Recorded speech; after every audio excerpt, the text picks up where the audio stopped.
Revelation 1789. From the 27th of January 1941. Activity of the individual. The individual being travels the earthly path according to its purpose, that is, one being cannot arbitrarily fulfill the activity or task of another being, since precisely these tasks of the beings in the different embodiments are also different. This is an order in creation which cannot be overturned, that every individual creature is destined for an activity which again contributes to the preservation of the entire work of creation. Nothing is without purpose and meaning, therefore the task of every being must also correspond to this meaning and purpose.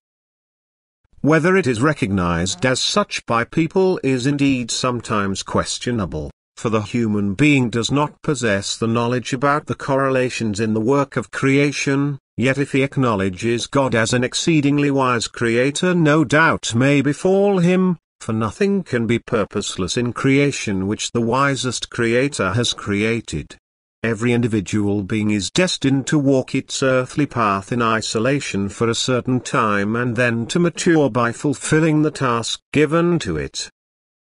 In the higher development of the beings there is also the possibility of uniting with other equally mature beings, which now receive a new cover again in order to animate the earth again as individual beings. And this process of development continues until the outer form of countless spiritual beings, which were allowed to unite, has finally become the human body of flesh, and the whole is now confronted with the greatest and last task on earth to shape itself in such a way that it can leave the earth one day without any outer form.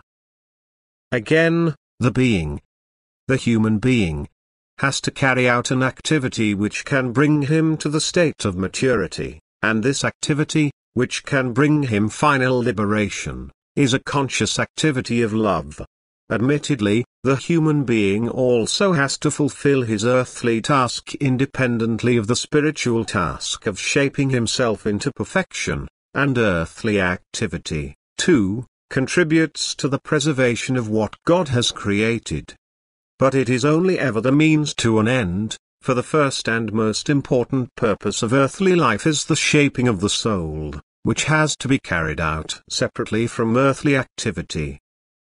And this always requires the being's connection with God, for without it it can certainly fulfill all earthly duties and carry out its activity as intended, but the soul can never shape itself according to God's will, for this requires extraordinary strength, which is indeed at the being's unmeasured disposal but has to be requested from God. Thus the connection with Him has to be established first, which is the first and last goal of all beingness in creation.